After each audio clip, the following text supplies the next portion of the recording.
실력이 아닌 하나님의 은혜로 구원받았습니다. 오늘 주어진 삶 속에서 구원받은 자녀로 용기를 가지고 살아가길 원합니다. 다 함께 사도신경으로 우리의 신앙을 고백하겠습니다. 전능하사 천지를 만드신 하나님 아버지를 내가 믿사오며 그 외아들 우리 주 예수 그리스도를 믿사오니 이는 성령으로 잉태하사 동정녀 마리아에게 나시고 본디오 빌라도에게 고난을 받으사 십자가에 못 박혀 죽으시고 장사한 지 사흘 만에 죽은 자 가운데서 다시 살아나시며 하늘에 오르사 전능하신 하나님 우편에 앉아 계시다가 저리로서 산자와 죽은 자를 심판하러 오시리라. 성령을 믿사오며 거룩한 공회와 성도가 서로 교통하는 것과 죄를 사하여 주시는 것과 몸이 다시 사는 것과 영원히 사는 것을 믿사옵나이다. 아멘.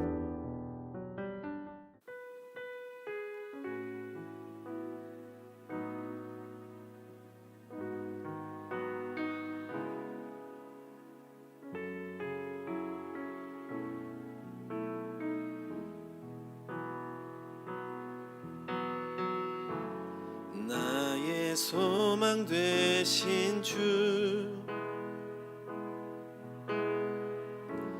주를 바라봅니다.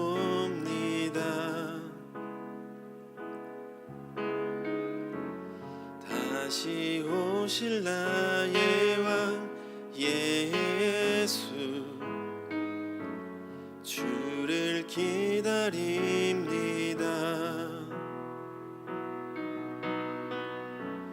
나의 소망 되신 주를 바라봅니다.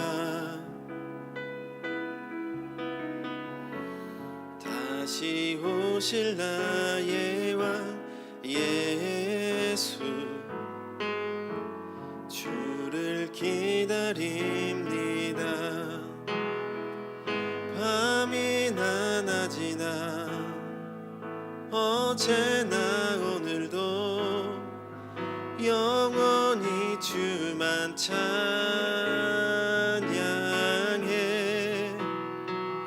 괴롭고 슬플 때 낭망하여 넘어져도 언제나 주만 찬양하겠네. 밤이나 낮이나 어제나 오늘도 영원히 주만 찬양해. 괴롭고 슬플 때 낭망하여 넘어져도 언제나 주만 찬양하겠네.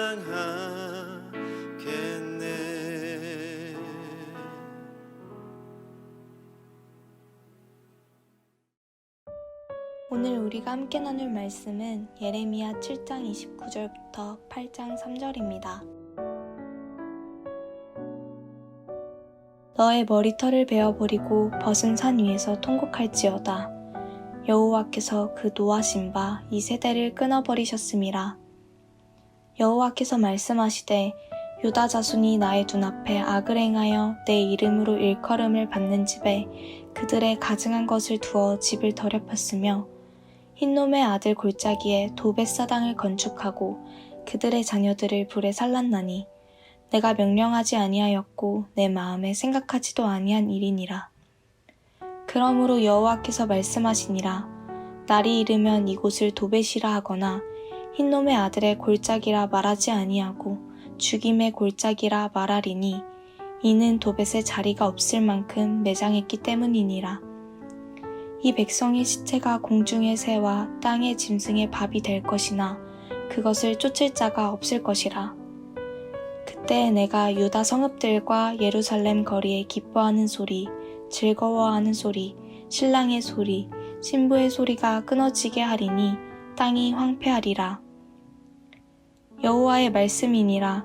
그때 사람들이 유다 왕들의 뼈와 그의 지도자들의 뼈와 제사장들의 뼈와 선지자들의 뼈와 예루살렘 주민의 뼈를 그 무덤에서 이끌어내어 그들이 사랑하며 섬기며 뒤따르며 구하며 경배하던 해와 달과 하늘의 뭇 별 아래서 펼쳐지게 하리니 그 뼈가 거두이거나 묻히지 못하며 지면에서 분토 같을 것이며 이 악한 민족에 남아있는 자 무릇 내게 쫓겨나서 각 처에 남아있는 자들이 사는 것보다 죽는 것을 원하리라. 만군의 여호와의 말씀이니라. 아멘. 반갑습니다. 오늘 예레미야 7장 29절부터 8장 3절까지 말씀을 중심으로 묵상이라는 주제의 말씀을 함께 나누겠습니다. 우리가 어제 참 놀라운 말씀을 나누었습니다. 선지자에 대한 말씀이었는데요.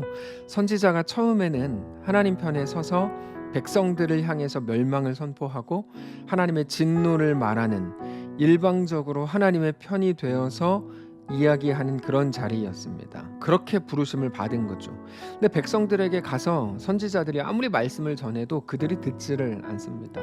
그러면 하나님은 더욱더 선지자들을 통해 백성들에게 가서 진노를 외쳐라 이렇게 말씀을 하시죠. 근데 그렇게 일이 진행이 되다가 선지자가 갑자기 방향을 180도 틀어버립니다. 백성들에게 대해서 진노를 선포해야 될 선지자가 하나님을 향해서 백성들을 변호하기 시작합니다. 하나님, 그래도 멸망시키지는 마십시오. 그래도 하나님의 백성 아닙니까? 하나님이 조금 더 참으십시오. 진노 중에라도 긍휼을 잊지 마십시오. 그러면 하나님은 야, 그런 말 하지 마라. 나는 그들을 용서하지 않을 거다. 아니, 그러지 마시고 좀 용서를 해주십시오. 자식 죽이는 부모가 어디 있습니까? 이런 대화가 이제 계속 이어지죠. 그게 모세였다고 말씀을 드렸습니다. 모세는 처음에 하나님이 이스라엘 백성들에게 내가 너를 보내겠다 이렇게 하셨을 때 모세가 거부합니다. 그렇게 억지로 보내집니다. 거기에서 이스라엘 백성들 때문에 엄청나게 고생하고 화도 내고 소리 지르고 울기도 하고 그런 모든 시간들을 힘겹게 보내죠. 이스라엘 백성들은 끝까지 못난 모습을 보입니다. 근데 그때 모세가 어떻게 합니까? 또다시 용서해 주십시오 이렇게 말하죠. 하나님은 난 용서 못한다. 용서 안 한다. 모세가 또 이렇게 말해요. 그럴 거면 내 이름도 생명책에서 지워주십시오. 난 이 사람들과 같이 망할 겁니다. 난 이 사람들과 같이 죽을 겁니다. 이거 하나님이 보내신 거 아닙니까? 하나님이 모르고 보내셨습니까? 알고 보내지 않았습니까? 제발 용서를 좀 해주십시오. 이 사람들을. 그게 출애굽기 32장입니다. 그러나 이제 그들의 죄를 사하시옵소서. 그렇지 아니하시오면 원하건대 주께서 기록하신 책에서 내 이름을 지워버려 주옵소서. 그때 하나님께서 이런 버리장머리 없는 놈을 봤나? 너 선 넘었다. 너부터 죽어라. 이렇게 하시지 않고 하나님은 역사상 가장 모세를 예뻐하십니다. 그가 비로소 하나님의 마음을 품게 되었기 때문입니다. 이런 증상은 사실 다른 많은 선지자들에게도 나타나는데 대표적인 게 하박국입니다. 그래서 하박국은 3장 2절에 이렇게 고백하죠. 여호와여, 내가 주께 대한 소문을 듣고 놀랐나이다. 여호와여, 주는 주의 일을 이 수년 내에 부응하게 하옵소서. 이 수년 내에 나타내시옵소서. 진노 중에라도 긍휼을 잊지 마옵소서. 진노 중에라도 긍휼을 잊지 마옵소서. 여러분, 이건 모든 선지자들이 사실상 하나님께 대해 이스라엘 백성들을 변호한 내용입니다. 바울도 그렇고 우리가 조금만 관심을 기울여서 성경을 보면 대부분의 선지자들이 하나님께 그런 기도, 그런 마음 가졌다는 것을 알 수 있습니다. 근데 그거는 사실 하나님의 마음이었습니다. 이스라엘 백성들에게 무섭게 죄에서 돌이키라고 말씀을 하시지만 그러면서도 그들에게 대한 깊은 사랑의 마음을 가지신, 그래서 그들을 결코 포기하시지 않으시는 우리 하나님의 마음이 그들을 통해 그렇게 드러나는 것입니다. 오늘 본문도 그 마음을 가지고 봐야 됩니다. 그거를 기억하지 못하면, 다시 말해서 우리 하나님이 어떤 분이시냐, 어떤 사랑을 가지신 분이시냐, 나에 대한 마음이 어떠냐라고 하는 하나님에 대한 깊은 묵상이 없이 오늘 말씀과 우리의 삶을 보면 우리는 우리 앞에 일어나는 모든 일들, 아니 성경을 볼 때에도 늘 오해할 수밖에 없습니다. 하나님을 마치 상이나 벌을 주는 상벌의 기계로 볼 수밖에 없습니다. 하나님의 진심을 알지 못하면 우리 눈에 보이는 대로만 보고 귀에 들리는 대로만 듣고 내 마음에 느껴지는 대로만 모든 것을 판단하겠다고 하면 우리는 오해할 수밖에 없는 일들이 너무나 많다는 겁니다. 자, 오늘 본문을 보시면 하나님께서 유다의 죄악을 말씀을 하십니다. 30절인데요. 여호와께서 말씀하시되 유다 자손이 나의 눈앞에 악을 행하여 내 이름으로 일컬음을 받는 집에 그들의 가증한 것을 두어 집을 더럽혔으며 흰놈의 아들 골짜기에 도벳 사당을 건축하고 그들의 자녀들을 불에 살랐나니 내가 명령하지 아니하였고 내 마음에 생각하지도 아니한 일이니라. 이거는 하나님도 깜짝 놀란 일이다 라고 말씀을 하시죠. 야, 너 어떻게 우상한테 잘 보이겠다고 네 아들을 불살라 죽이기까지 하냐? 너 그렇게까지 이상한 짓 할 줄 내가 몰랐다? 야, 나 진짜 깜짝 놀랐어. 이런 말입니다. 근데 그거는 유다가 만든 우상 숭배의 방식이 아니고 이방 민족에게 배워가지고 온 겁니다. 왜 그런 걸 배워갖고 옵니까? 그거를 통해서 왕권을 안정시키고 외부 세력으로부터 나라를 지킬 수 있을 거라고 생각하는 미신 숭배 때문입니다. 그 우상 숭배죠. 바로 그것, 자기 자신의 안정을 위해서 자기 아들까지 죽였던 그들의 모습을 보면서 하나님이 경악하셨다는 거예요. 늘 말씀을 드리지만 회개라고 할 때 회개가 뭡니까? 회개는 돌이킴입니다. 근데 어디에서부터 돌이키라는 말이죠? 하나님이 진노하시는 지점이 어딘지 확인하고 그 자리를 떠나는 거, 그래서 주께로 돌이키는 거, 그게 회개입니다. 근데 하나님이 진노하시는 지점은 어디입니까? 너의 영광과 명예를 만드는 자는 바로 나다. 그거는 너가 아니다. 바로 그 지점이에요. 근데 너는 왜 너 자신이 모든 걸 해야 되고 왕이 되고 전능자가 되어서라도 너의 삶을 스스로 책임지지 않으면 안 된다고 생각하는 거냐? 너 왜 마치 부모 없는 사람처럼 그렇게 하냐? 그래서 성경에 어떤 표현으로 이어지죠? 너는 고아가 아니다. 그래서 그 말이 나오는 거예요. 너는 내 아들이다. 나는 너를 고아와 같이 버려두지 않는다. 성경에서 고아라는 말이 여기서 나오는 겁니다. 나는 너를 고아와 같이 내버려두지 않는다. 무슨 말입니까? 내가 너를 책임진다. 내가 너를 가장 아름답게 한다. 내가 너를 붙든다. 나는 네 아버지다. 이 말이죠. 근데 유다는 스스로의 인생을 아름답게 안정적으로 만들어 가보겠다면서 결국에 자기 아들까지 불태워 죽이는 그런 짓을 했다는 거죠. 하나님의 성품에 참여하라고 하셨건만 그거는 꿈도 못 꾸고 자기의 안정을 위해서 하나님을 떠난 너무나 괴상하고 괴이한 짓들을 버리더라는 겁니다. 그래서 무서운 말씀들이 오늘 본문에 나오는 거죠. 예레미야 7장 33절에 이렇게 되어 있습니다. 이 백성의 시체가 공중의 새와 땅의 짐승의 밥이 될 것이나 그것을 쫓을 자가 없을 것이라. 너무나 무서운 말씀입니다. 공중의 새와 짐승의 밥이 된대요. 근데 그것을 쫓아낼 자가 없대요. 아무도 쫓아내주지 않는다는 거죠. 원래는 누가 쫓아줬습니까? 항상 하나님이 쫓아주셨죠. 근데 그렇게 하지 않겠대요. 34절, 그때 내가 유다 성읍들과 예루살렘 거리에 기뻐하는 소리, 즐거워하는 소리, 신랑의 소리, 신부의 소리가 끊어지게 하리니 땅이 황폐하리라. 모든 기쁨의 소리가 다 끊어질 거다. 두고 봐라 이놈들아. 8장 1절, 여호와의 말씀이니라. 그때 사람들이 유다의 왕들의 뼈와 그 지도자들의 뼈와 제사장들의 뼈와 선지자들의 뼈와 예루살렘 주민의 뼈를 그 무덤에서 끌어내겠다. 무서운 말씀이죠. 2절, 그들이 사랑하며 섬기며 뒤따르며 구하며 경배하던 해와 달과 하늘의 뭇별 아래에서 펼쳐지게 하리니 그 뼈가 거두이거나 묻히지 못하여 지면에서 분토 같을 것이며 이 악한 민족에 남아있는 자 무릇 내게 쫓겨나서 각 처에 남아있는 자들이 사는 것보다 죽는 것을 원하리라. 만군의 여호와의 말씀이니라. 정말 상상도 하지 못할 너무나 무서운 말씀들을 쭉 하십니다. 근데 우리가 예레미야를 나누는 동안에 계속해서 말씀을 드리고 있지만 이런 말씀들이 사법적 선고가 아니라 하나님의 애원이고 눈물의 호소다 말씀을 드렸습니다. 말로만의 협박이다 이런 의미가 아니고 그 중심과 마지막 목적과 끝에 대한 부분을 말씀을 드리는 건데, 사법적 선고는 여러분 그 중심이 정의입니다. 법입니다. 죄의 값을 달게 받게 하는 겁니다. 그 벌을 받으면 끝납니다. 근데 그거는 판결을 내리는 자와 그 벌을 받는 사람 사이에 아무런 관계가 없다는 게 특징입니다. 그냥 법이 기준입니다. 굉장히 냉정하죠. 거기는 어떤 감정이 들어있지 않아요. 그러나 하나님이 우리에게 하시는 것, 눈물의 호소, 깊은 애원은 전혀 다른 겁니다. 그거는 재판장과 죄인의 사이가 아무런 관계가 없는 게 아니고 사랑을 근거로 하는 겁니다. 그래서 재판장과 죄인이 아무런 관계없이 법에 따라서 그냥 막 집행이 되는 게 아니고 사랑과 관계라는 것을 중심으로 모든 게 이루어지는 거죠. 근데 그래서 그것은 굉장히 잔인합니다. 그것이 잔인한 이유는 끝내 돌이킴을 요구하는 것이기 때문입니다. 근데 그 잔인함은 사실 죄를 지은 우리들에게 잔인한 게 아니고 재판장이신 하나님께 잔인한 겁니다. 사랑하시기 때문에 끝내 받아주고 끝내 용서하고 끝내 함께 할 것이기 때문에 우리를 사랑하시는 하나님께는 그게 너무 잔인한 일입니다. 아니, 그 고통을 당하는 건 우리인데 왜 하나님께 잔인합니까?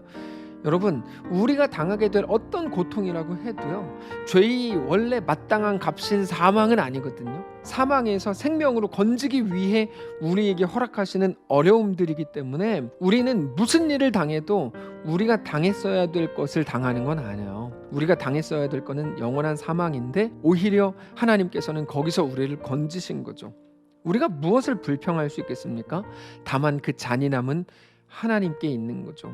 하나님이 너무 잔인한 일을 겪으셔야만 하는 거예요. 그 정점이 뭡니까? 아들 예수 그리스도를 이 땅에 내어주셔서 우리를 대신에 죽게 하시는 거죠.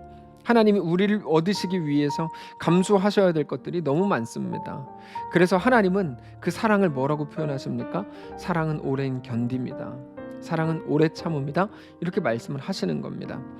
하나님은 오늘 본문에서 말씀하신 그 모든 것들을 끝내 다 지켜보시고 그러면서도 기다리시고 함께 견디시고 그 끝에 우리를 안으실 겁니다. 말씀을 정리하겠습니다. 오늘 우리 앞에 있는 모든 삶에 대한 스스로의 해석이 이와 같기를 원합니다. 우리의 매일의 원망은 하나님이 누구신지에 대한 오해에서 비롯됩니다. 그래서 매일 내가 무슨 죄를 그렇게 지었다고 나에게 이러십니까? 라고 따지는 게 우리의 일상입니다. 여전히 그 기준이 법이 전부라고 생각하는 거죠. 근데 우리 하나님은 잘하면 상 주고 못하면 벌 주는 그런 상벌의 기계가 아니라고 말씀을 드렸습니다. 하나님은 우리의 아버지시고 나보다 나를 더 사랑하시는, 그래서 우리를 위해 모든 것을 내어주시는 우리 아버지이십니다. 오늘 우리 앞에 일어나는 모든 일들 속에서도 바로 그 묵상, 하나님이 누구신지, 하나님이 나를 어떻게 사랑하셨는지, 끝내 나를 얻으실 작정이라고 하는 모든 것들, 그 하나님에 대한 온전한 깊은 묵상이 오늘 우리 속에 가득하시기를 바라고, 그렇게 어떤 상황 속에서도 오직 하나님만을 믿는 믿음으로 그 속에서 하나님을 더 사랑하고 하나님을 신뢰하고 하나님만 나를 가장 가치 있게 하시고 존귀하게 만드시는 아버지라는 사실을 믿음으로 오늘 우리의 삶 가운데 걸어 들어가는 귀한 우리의 오늘이시기를 바랍니다. 한번 기도하겠습니다. 살아계신 하나님, 감사합니다. 오늘 이 말씀을 우리에게 주시니 감사합니다. 우리는 우리 앞에 일어나는 힘들고 어려운 일들을 보면서 하나님께 원망했던 것이 사실입니다. 내가 무슨 죄를 그렇게 지었다고 나에게 이럽니까? 라고 따졌는지도 모릅니다. 근데 하나님, 우리를 살리시기 위해, 주께 돌이키시기 위해, 온전한 길로 이끄시기 위해 하나님 허락하시는 것인 것을 우리가 깨닫고 그 온전한 겸손과 온전한 순종으로 우리의 삶을 넉넉히 살아가게 하옵소서. 여전히 힘겨운 가운데 있는 모든 성도들 위로하시되 하나님이 우리 아버지이신 것으로 인하여 기쁨을 회복할 수 있도록 인도하시고 주님께 그렇게 한 걸음 더 가까이 나아가는 귀한 우리의 삶이 되도록 축복하시옵소서. 우리 오늘의 주인 되신 살아계신 예수님의 이름으로 기도합니다. 아멘. 사랑하는 성도 여러분, 하나님께서 오늘 하루를 우리에게 또 허락하셨습니다. 이 말씀을 붙드시고 하나님 앞에 거룩하고 순전하게 나아가시기를 바라고, 특별히 하나님이 누구신지, 하나님이 어떤 분이신지를 오늘 깊이 묵상하면서 내 앞에 있는 모든 어려움 속에서 여전히 주님만을 사랑하고 주님을 신뢰하는 귀한 우리의 오늘 되시기를 바랍니다.